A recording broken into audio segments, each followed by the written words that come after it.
ప్రతి ఒక్కరికి మెసేజ్లు పంపిస్తా ఉన్నాడు, ప్రతి ఒక్కరికి కూడా ఫోన్లు చేసి చెప్తా ఉన్నారు మీ భూములు జగన్ కాజేస్తాడు అని. అయ్యా చంద్రబాబు, జగన్ ఎలాంటి వాడో నీకు తెలియదేమో, కానీ ఈ రాష్ట్రంలో ఉన్న ప్రతి పేదకు తెలుసు జగన్ ఎలాంటి వాడో అని చెప్పి ఈ సందర్భంగా చెప్తా ఉన్నా. జగన్ భూములు ఇచ్చేవాడే కానీ జగన్ భూములు లాక్కునేవాడు కాదు నీ మాదిరిగా అని చెప్తా ఉన్నాడు.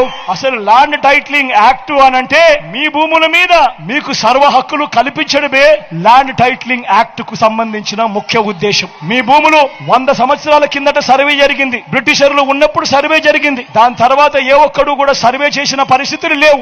ఎక్కడా కూడా 15,000 గ్రామ సచివాలయాలలో 15,000 సర్వేలను పెట్టించి ఏ ఒక్కరు కూడా ఎప్పుడు సర్వే చేసిన పరిస్థితులే లేవు.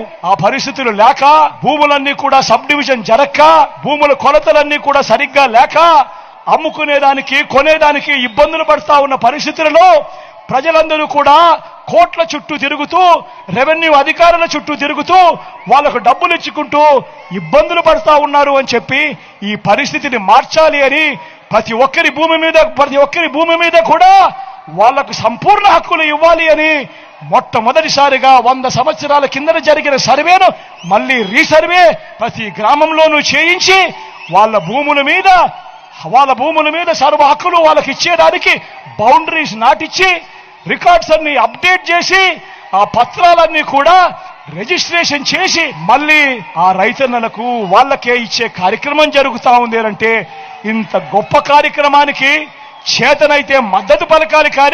కానీ దాని మీద కూడా లేనిపోని దుష్ప్రచారాలు ఇవాళ జరుగుతా ఉన్నాయి. ప్రతి ఒక్కరిని కూడా ఆలోచన చేయమని కోరుతా ఉన్నా.